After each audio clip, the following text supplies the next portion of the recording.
momen ini mungkin belum tentu bisa didapatkan oleh semua pemain. Makanya mungkin saya, Bangkai atau semua yang ada di tim menjadi orang yang beruntung mungkin bisa ada di Piala Dunia itu. Awalnya antusias, wah gue pengen nunjukin nih, gue pengen bawa Indonesia segala macam. Tapi pas udah sampai di lapangan, Indonesia Raya berkumandang. Waduh, geter banget. Geter banget soalnya kayak gue ada di sini loh, baru gue jangan ngecewain loh. Ya jadi campur aduk semua sih, jadi pressure-nya tinggi banget sih Om. Ya kemarin kita di Baku di Azerbaijan itu udah proper banget Om. Jadi dari pembukanya keren banget dari stadionnya.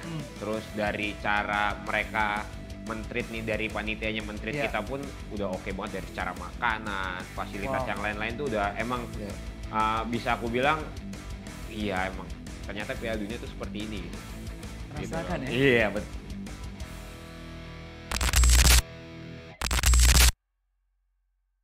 Halo, kita berjumpa lagi di Robola bersama saya Boy Noya.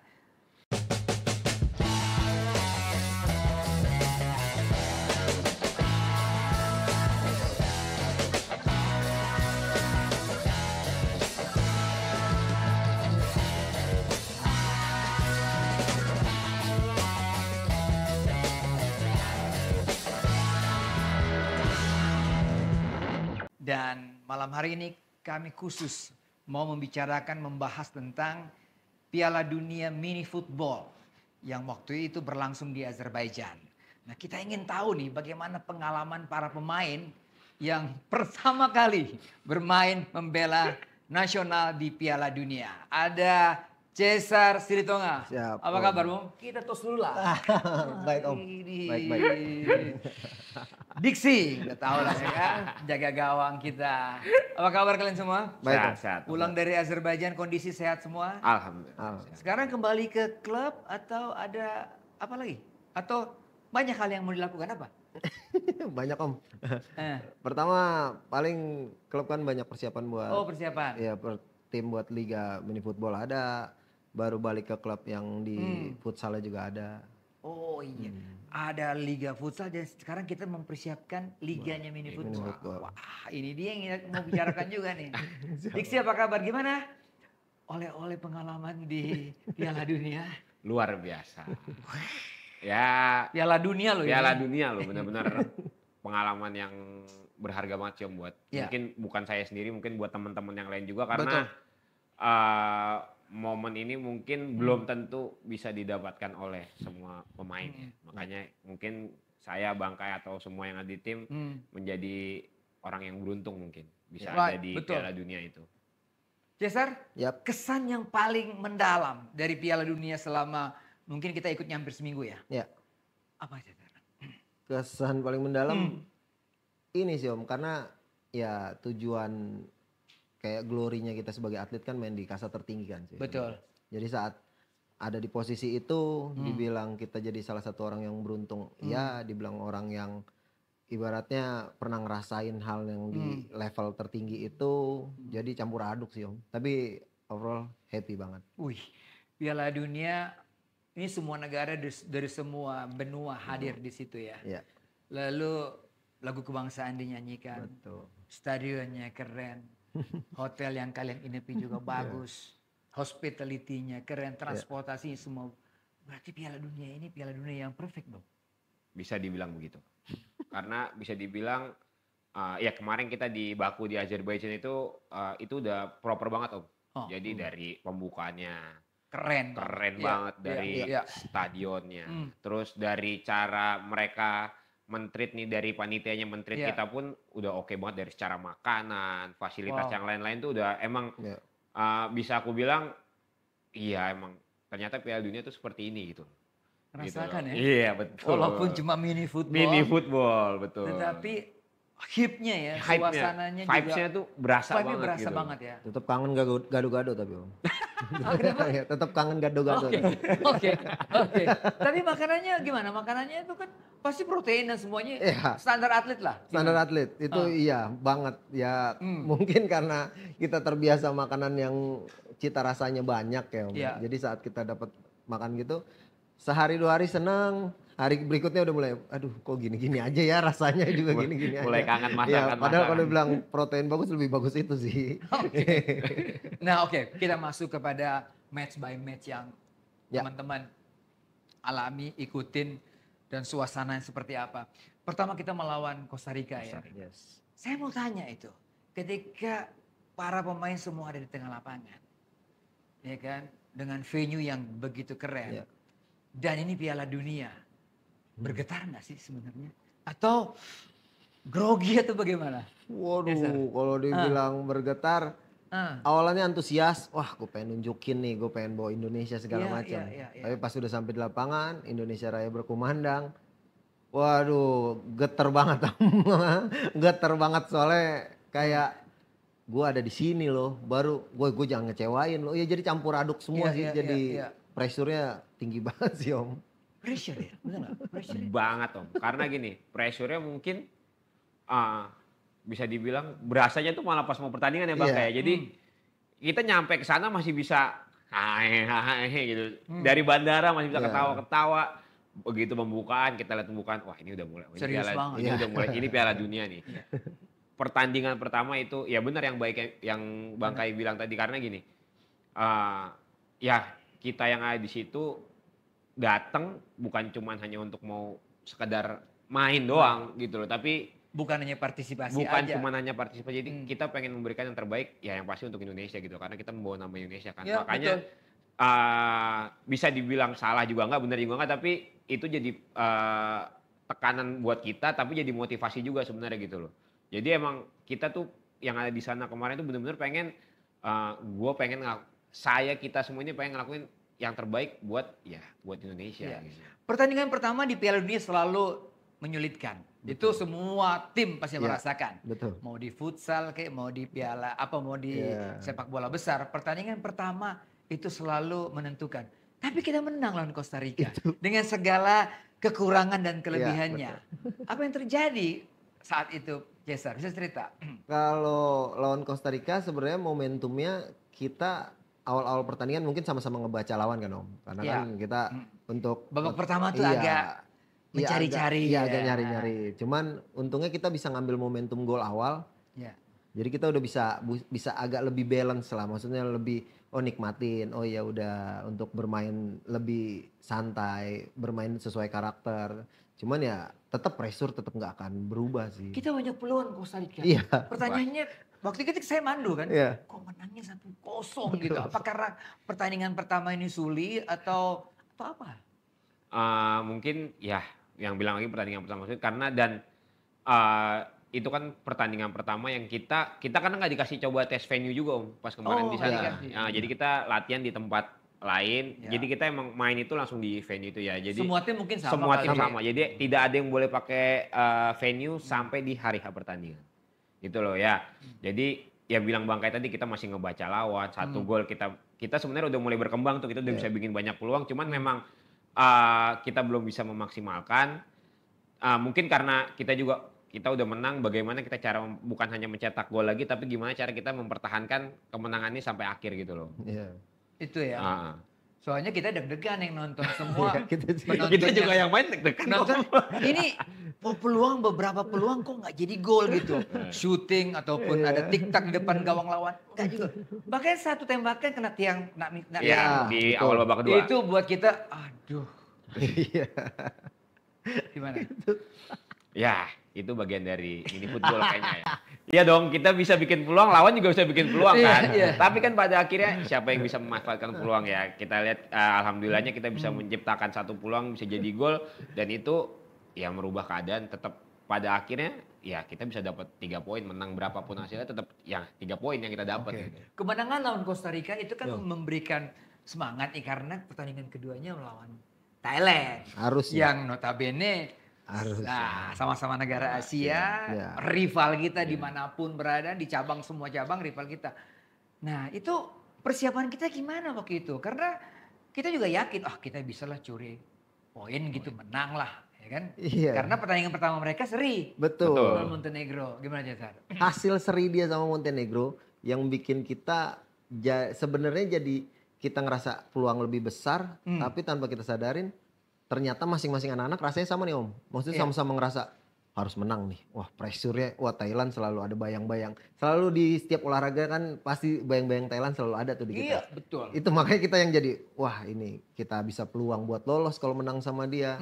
Jadi pressure-nya, saya pikir saya doang, ternyata semua juga merasakan hal yang sama. Pressure harus wajib menangnya itu yang ternyata ya kita nggak keluar sih saat lawan Thailand itu.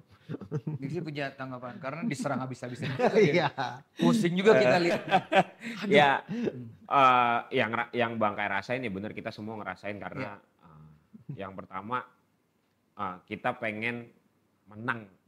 Itu kita bener-bener yang mungkin saking menggebu-gebunya Bang kayak kita nih harus menang, kita harus menang gitu loh. Dan satu hal lagi kan itu menjadi tiket kita sebenarnya buat lolos mestinya kan. Di saat kita bisa menang lawan Thailand itu jadi tiket kita buat. Nah, mungkin itu juga yang bikin kita, mungkin kalau Om Boy juga nonton kan, kita awal tuh bener-bener hati-hati banget mainnya karena ya mungkin itu salah satu cara kita untuk menjaga asa itu. Tapi kita juga harus gimana cara kita untuk menang gitu. Jadi makanya banyak momen-momen yang mungkin dilihat, wah ini Indonesia kenapa jadi hati-hati banget gitu loh. Karena memang pressure buat kita itu luar biasa banget gitu loh. Karena udah kita tadi Om Boy bilang kita rival dengan Thailand, Bang Kai bilang ini jadi tiket kita untuk lolos. Jadi emang kita itu udah pikirannya gimana cara kita untuk menang dengan kita jadi terlalu hati-hati gitu loh bermainnya gitu loh. Dan gol pertama Thailand itu karena kesalahan. Ya, itu mini football seperti gitulah ya. Iya. Begitu kita buat kesalahan sekecil apapun ada di daerah kita. Betul. Dan Thailand cerdik memanfaatkannya terjadi gol. Itu. Gol itu membuat kalian gimana? Down atau? Itu sebenarnya asa kita. Sebenarnya strategi kita nyuri gol duluan, baru kita mau bertahan total ya. Iya. Saat itu awal kita udah konsen ke situ, tiba-tiba dapat gol dan itu kita sadarin kesalahan kita, makin campur. Tapi kan kalian tahu bahwa Thailand itu seri. Mereka kehilangan 2 poin. Mereka pikir susah menang lawan Montenegro. Indonesia yang menjadi sasarannya. Dengan persiapan mereka lebih bagus loh. Lebih bagus persiapan mereka. 6 bulan sebelum Piala Dunia itu mereka udah siap. Akhirnya kembali ke situ dong. Iya, dan mereka kan juga udah Piala Dunia kesekian kan. Iya. Jadi kalau dari segi persiapan dan mental mereka lebih di atas kita lah. Gitu ya. Ada pemain-pemain seperti Nucalo Warokan, Sonetong Tanet, Jot Nutcanan kipernya juga. Hampir sama umurnya sama diri. Iya, betul. Ya kan? Average juga sama ya, di atas 30 semua. Tapi mereka memang kita harus akui lebih rapi. Ini pelajaran apa dari pertandingan melawan Thailand menurut Cesar? Kalau pelajaran sebenarnya lebih ke ngelihat Thailand karena awal Thailand kita nonton di review sebelum-sebelumnya, Thailand kan selalu dibantai tuh. Ya, ketemu tim Jepang, dia uji coba, ketemu Jepang, ketemu Rumania, selalu dibantai 9-0, 8-1 segala macam. Tapi mereka karena persiapannya bagus untuk persiapan untuk Piala Dunia ini mereka concern banget. Ya hasilnya mereka lolos 16 besar untuk saat ini gitu sih. Makanya kalau buat Kaiser sekarang yang Indonesia alamin kemarin itu di Piala Dunia ya first step sih Om. Maksudnya untuk next stepnya pasti kita bisa lebih bagus sih. Akhirnya kembali lagi ke pelajaran yang paling penting, kita butuh preparation yang benar-benar ya. Dan Thailand tuh punya kompetisi ya. Punya kompetisi. Ada liganya. Semua peserta Piala Dunia kemarin punya kompetisinya. Semua peserta punya kompetisi, kita baru mau merancang kompetisi. Oke deh. Jadi netizen yang penggemar mini football harus mengerti ini. Jadi kita ini berangkat kemarin udah menggantikan Meksiko. Kita pikir kita runner up di Piala Asia. Ternyata semua berbeda dengan kenyataan. Belum cukup. Jauh dari cukup. Iya kan? Belum. Montenegro. Lawan Eropa. Ya kan? Kita dihajar Thailand. Lawan Montenegro yang sebelumnya menghajar Costa Rica 9-0. 9-0.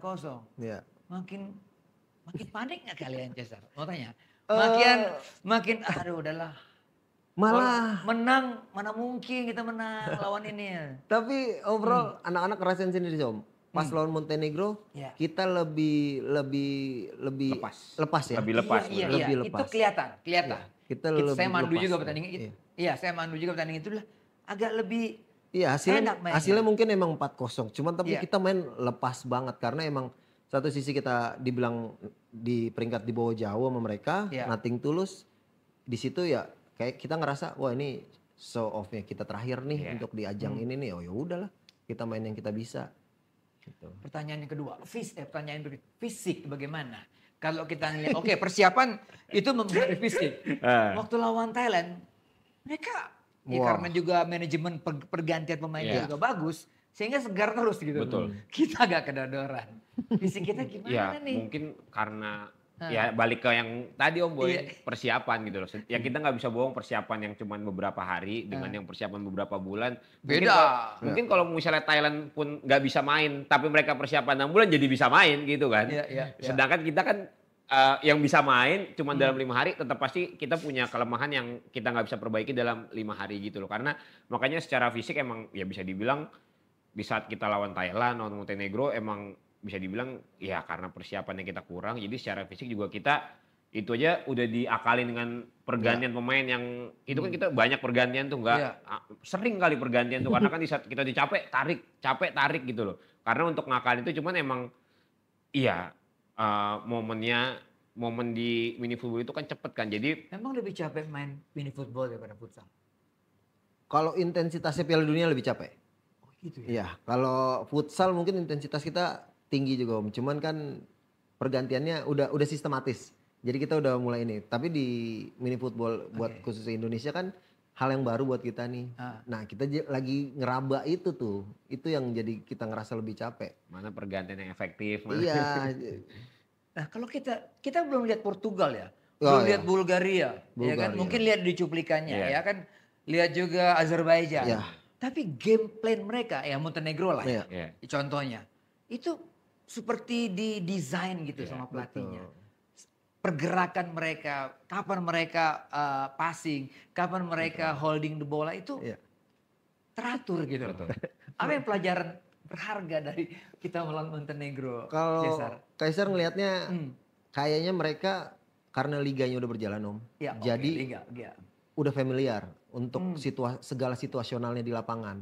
Jadi saat mereka mau nasional, mau event World Cup kemarin, mau pemainnya siapapun, chance tim 1 tim 2, ya sistemnya udah jalan gitu. Mereka udah ada tahu gitu. Udah ada.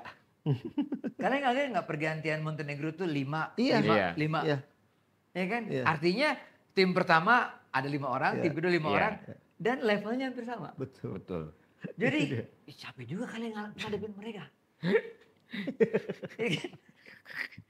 Selama 2 kali 25 menit. 5 ya, 2 kali 25. Berarti benar-benar secara fisik, gimana fisik? Fisik ngelawan Montenegro loh. Kita belum lawan Portugal, lawan yang lain ya. Tapi kalau World Cup kemarin malah lebih bahayaan yang udah pecahan Soviet ya. Iya, pokoknya Eropa Timur kelihatan banget dengan fisik mereka yang besar-besar. Baru mereka cepet juga ya. Cepet, mereka punya set play-nya bagus, benar-benar ya yang bangkai. Mereka udah punya desainnya, menggunakan fisik, postur, teknik mereka tuh udah efektif banget Om. Udah jadi bisa dibilang kalau kayak kita kemarin main itu kan kita mencari momen kan. Kita momen nyerangnya seperti ini nih. Bagaimana kita cari momen untuk menyerang, bertahan seperti ini gitu. Sedangkan kalau kayak tim-tim yang kayak Montenegro, kayak Azerbaijan itu udah bukan mencari momen lagi. Tapi mereka menciptakan supaya ada di momen yang mereka udah set play-nya gitu loh. Jadi benar-benar mereka yang nyiptain, bukan nunggu misalnya wah passing ke sini nanti lawan geser kemana, bukan, tapi mereka udah ini kita passing ke sini lawan ke sini kita hantam ke sana. Jadi emang udah direncanain dari awal bola first mereka build up pertama itu udah ada rencananya gitu loh. Kapan kita bisa begitu, Cesar? Sebenarnya bukan mau kapan atau gimana ya Om ya, karena Kaisar pernah ngalamin di eranya futsal. Kita dibantai. Mau ketemu Iran, mau ketemu siapa, dulu kita dibantai. Sekarang kita udah bisa bersaing di level itu. Untuk di futsal, ya mini soccer bisa Om. Mini football ini bisa. Saya juga yakin. Ya kan, proses embrio mini soccer ini juga sama seperti dalam futsal dulu ya. Perlu benar-benar ketekunan, konsistensi. Dan juga banyak pemain-pemain juga yang muncul dari futsal. Bukan hanya sekedar mereka berasal dari sepak bola besar. Betul, iya. Itu karena emang awalannya kan kita kalau di futsal dulu karena mungkin kita lebih lama untuk tahu untuk wah di Eropa udah pakai sistemnya begini, di Jepang, di Thailand pakai sistem begini. Nah ini karena kita udah ada di level dunianya, kita udah pernah ngerasain, harusnya bisa lebih cepat sih Om. Karena adaptasi untuk main di porsinya mereka itu yang perlu kita kembangin sih. Karena ketika Eropa Timur ketemu Eropa Timur mainnya lebih keras Om. Udah kita kalau nonton tuh mainnya udah kayak main Tarkam gua iya. Itu udah emang nggak boleh sliding cuman tapi untuk kontak bodinya mereka lebih sering dan lebih tough sih. Ngomong kalian lawan Bulgaria uji coba kalah berapa? 7-1 gitu. 7-1. Iya. Bulgaria tuh kuat kemarin itu ya. Kalau kita boleh bilang lebih kuat Bulgaria daripada Montenegro. Ya. Dia blunder karena adu penalti lawan Hungaria kan.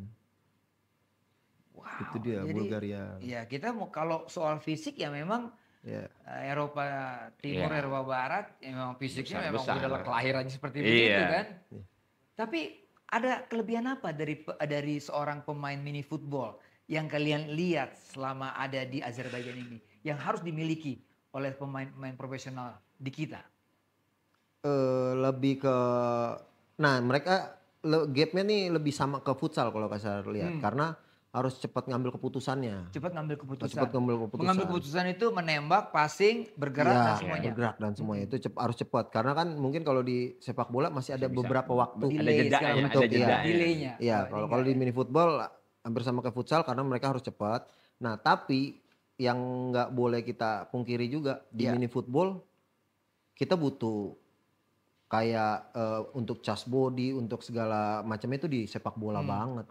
Karena mereka pakai gaya sepak bola tetap. Iya. Gaya sepak bola. Tetap gaya sepak bola. Taktik futsal gayanya sepak bola. Gaya sepak bola. Jadi kita nggak bisa nih, oh ya udah futsal aja. Gini. Kalau nggak terbiasa main sepak bola akan. Karena yang kita pakai kan bola ukuran 5 juga Om. Itu kan anak futsal pastilah ngerasain akan agak beda untuk kontrol bola 5 sama bola 4 yang biasa kita pakai di futsal itu beda. Dan daya membalnya kan beda juga kan. Dan belum ya tadi yang Bang Kai bilang mau body charge mau kalau di futsal kan lebih dilindungi kan. Kalau di mini football makanya kemarin pas Eropa Timur ketemu Eropa Timur itu benar-benar yang nabrak itu sampai guling-guling. Enggak cuman enggak berdiri doang udah itu sampai guling-guling mereka tabrak. Itu juga belum tentu fall ya. Belum tentu fall. Ya kita kan nggak boleh mini football nggak boleh sliding. Sliding baru tapi benturan nggak ada batasan mereka. Berarti strength pemain kita harus kuat. Kalau main kita agak lembek ya begitu di body mental lah. Iyalah. Ya kan? Baru yang notabene orang-orang kita ya ukurannya pasti akan lebih kecil dibanding Eropa Timur kan. Pasti lawan Amerika Latin. Lawan Costa Rica juga baru juga. Mereka ya. Oke. Hampir saya lihat ya rata-rata pemain average di atas 30. Saya nggak tahu tim-tim lain. Pasti ada yang muda juga ya. Ada muda. Mauritania muda-muda semua. Mauritania muda-muda. Thailand beberapa Thailand muda-muda juga. Oh iya Afrika juga muda-muda. Afrika muda-muda. Cat muda-muda. Cat juga muda-muda. Artinya untuk the next begini ya. The next apapun yang kita mau ikuti. Baik itu Piala Asia maupun Piala Dunia. Tahun 2027 ya. Berarti average pemain kita harus bukan lagi 30 ke atas dong. Gimana? Atau tergantung? Sebenarnya semua kan kebutuhan pelatih yang pertama dan tim ya. Karena gini, bukan masalah umurnya aja sih Om. Maksudnya gini, dengan kita punya pemain 30 ke atas itu juga sebenarnya kelebihan buat kita. Karena mereka pasti experience-nya jauh lebih tinggi daripada yang di bawah mereka. Tapi kita juga butuh yang di bawah 30 supaya kita punya pemain yang masih punya tenaga nih untuk nge-cover yang pemain yang senior gitu loh. Sedangkan kan yang senior juga kalau kita sama-sama persiapannya bagus, nggak akan jauh pasti fisiknya. Pasti akan sama gitu loh. Karena sama-sama latihan kan. Kecuali yang karena di maintenance kan. Di maintenance terus kan, intensitasnya tinggi, latihan fisiknya bagus, bisa kita nge-gym lagi dan lain-lain. Pasti akan yang mungkin pertama junior senior di sini malah bisa sama jadinya gitu loh. Karena intensitasnya sama latihannya gitu loh. Jadi sebenarnya kalau masalah umur bukan menjadi masalah yang besar gitu loh. Balik lagi ya bagaimana kita mau prepare tim ini dengan pemain di atas 30 atau di bawah 30 tapi dengan persiapan yang maksimal gitu. Bahkan pemain-pemain dengan besar tapi mereka bisa Iya, luwes ya. iya. Bisa bergerak dengan cepat. Cappingnya juga, wih, padahal badannya gede-gede tapi Badannya gede. cappingnya kakinya Cappingnya itu ya. yang Orang kita pas lawan apa Bulgaria Bang kayak itu kita Bulgaria. nonton bola passingnya udah bukan yang bunyinya bukan yang tak, enggak yang puk. wow. Puk bunyinya. Benar-benar. Passing itu cepat bertenaga. Iya. Jadi bukan yang bola gini yang tak, tak. Baru yang kontrol pun Nggak jauh bola. Iya. Iya. bolanya. Iya. Udah nyaman aja dia dengan porsi passing segitu. Kalau kita kan kaget-kaget juga. Biasa, bahkan semuanya itu akhirnya bermuara kepada kompetisi Yap. di kita ya. Ini yang kita harapkan. Ya. Secara pribadi apa yang Cesar harapkan dari federasi yang udah terbentuk di Indonesia ini? Lebih ke pengelolaan untuk liganya aja sih Om, untuk Ya. antusias sih, karena kan saya ngerasain waktu di futsal juga kan, futsal itu kan dulu kan jadi opsi second option buat sepak bola. Iya. Saat Betul. baru gue ke futsal, baru ke futsal. Nah sekarang udah ngerasain nih Kesar nih di eranya junior Kesar udah dari awal udah nentuin untuk di futsal. Oh. Karena mereka ngerasa wah liganya udah oke nih, oke gue langsung nentuin. Jadi mereka nih. tidak memilih lapangan Iya, besar, langsung. walaupun mereka punya basic Iya, teknik lapangan besar, iya. tapi mereka pilihan mereka adalah Iya, futsal. langsung di situ. Nah, Kesar Berarti- pengen tuh yang mini football ini udah ada antusias untuk pesertanya tuh yang seperti itu. Wah, gue mau mini football nih. Itu. Karena kan ya dari kompetisi kan, karena kan dulu kan kita kan ngerasa wah football dulu baru futsal, karena dari segi kompetisi lebih banyak football. Football. Iya. Sekarang futsal juga udah banyak kompetisinya, jadi dengan 100% gue futsal. Nah ini pengennya sih kayak gitu, pengen Ya. banyak eventnya di mini football, jadi pemain juga yang junior udah bisa nentuin, wah gue mini football nih, passion gue Ya. kayak gitu sih Om. Berarti ya kebutuhan infrastruktur seperti Ya. lapangan Ya. sangat berbeda dengan futsal, Ya. sangat berbeda ya kan. Mulai dari lapangannya juga Iya. berbeda. Nah perkembangan yang Diksi lihat dari tempat buat bermain di Jakarta dan sekitarnya bagaimana? Kalau untuk tempat mungkin belum banyak ya. Mungkin sebenarnya lapangannya sama mini soccer tuh hampir nggak beda jauh lah Iya. gitu loh. Cuman mungkin karena gawangnya yang agak berbeda kan. Kalau misalnya Iya. gawang mini football itu gawang futsal agak besar sedikit lah Iya. gitu loh. Jadi emang beda gitu loh. Tapi sebenarnya kalau secara infrastruktur nggak perlu banyak ya. Karena kan lapangan kita mini soccer juga banyak gitu. Mungkin ya yang Bang Kai bilang tadi eventnya, liganya. Karena kan ya mungkin rumusnya hampir sama ya Bang. Di saat kita mau timnasnya bagus, ya liganya juga harus Oh bagus itu, gitu loh. itu udah hubungan yang tidak bisa Iya. dipisahkan kan. Karena yang negara-negara bahkan Azerbaijan pun Iya, Iya, udah punya mulai. gitu kan. Costa Rica udah punya semua. semua. Udah. Apalagi menurut Cesar yang perlu kita menatap supaya membangun mini football ini semakin besar, semakin banyak diminati. Kalau Kaisar sih lebih ke mungkin awareness-nya aja sih Om. Karena Iya. tiap daerah Kaisar lihat udah punya kompetisi mini footballnya. Serius, sudah Iya. punya? Kayak Pontianak segala macam tuh udah banyak ngabarin, Bang kita udah ada liganya loh, udah ada ininya. Walaupun mereka antara Pontianak aja mungkin. Oke. Udah banyak, cuman mereka baru tahu kalau ada timnas mini footballnya, Ada federasinya. ada federasinya, ada ini. Makanya awareness itunya yang Sekarang federasi ini udah dikenal sama mereka Udah. dong. Ya. Karena apa yang kita lakukan, exposure Iya, kita juga. Oke. Nah, kalau dari peranan pemerintah dan juga peranan swasta yang Diksi lihat supaya apa yang dukungan di sepak bola besar, di futsal juga ya. juga dialami oleh mini football. Yang pasti mungkin ya perhatiannya mungkin bisa jadi lebih. Karena apa? Bisa kita lihat eventnya ini ada loh sekarang. Bayangin eventnya ada. Kita Ya. bisa ikut Piala Dunia. Kemarin Bang Kai sampai Piala Asia gitu Ya. loh. Itu berarti eventnya ada dan besar.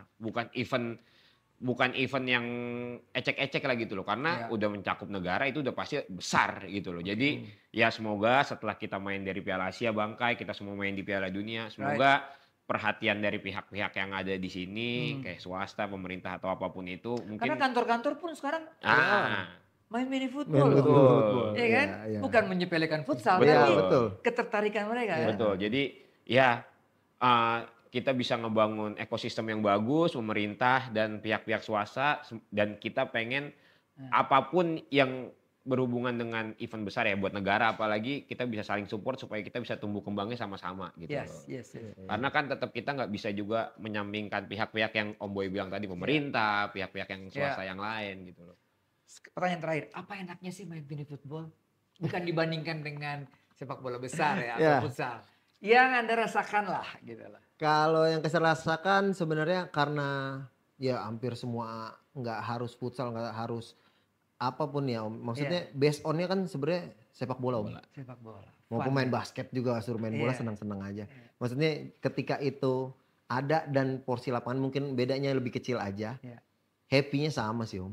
Karena ngerasa ya gue mau jadi Ronaldo di sini, gue mau jadi Messi di sini. Iya. Ya happy-nya itu dapet sih. Makanya lapangan mini football banyak banget kan sekarang. Dan banyak anak-anak muda kita yang kelihatannya punya atensi main di situ dan punya bakat ya. Wah, banyak banget Om. Sekarang aja kalau kita lihat di mini soccer itu anak-anak SMA, ya balik lagi bukan mengesamping yang besar, tapi yang nyewa mini soccer tuh banyak banget sekarang anak-anak. Komunitas tuh sekarang udah, makanya sekarang liga-liga komunitas aja buat mini soccer banyak. Berarti kita gaungkan terus ini. Ya. Cesar sebagai pemain nasional, Diksi juga yang pernah merasakan Piala Dunia. Coba beritahukan kepada semua orang melalui website, melalui sosmed kan. Bahwa enak banget main mini football. Ya kan? Happy. Lapangan sudah ada, fun tadi, enjoy, tapi juga berprestasi. Oke, kita mau mengucapkan terima kasih nih ya atas bantuan ataupun support dari Kemenpora atas keikutsertakan tim kita di Azerbaijan dan juga Piala Asia ya. Juga kepada Pelindo kita berikan aplaus. Oh, Ilis juga, ya kan? Ini produk Indonesia kan? Oke. SLS Logistik dan juga Fun Journey atas bantuan dari nama-nama yang saya sebutkan tadi. Kami atas nama Federasi Mini Football Indonesia mengucapkan terima kasih juga atas nama dari para pemain timnas yang sudah disupport selama Piala Dunia dan Piala Asia juga mengucapkan terima kasih. Oke, thank you Cesar, thank you Diksi. Kita support terus Mini Football Indonesia. Oke. Demikian tadi wawancara kami dengan dua pemain timnas. Semoga ini bermanfaat dan terus membangkitkan semangat kita untuk mengembangkan mini football di Indonesia. Sampai jumpa di Robola minggu depan.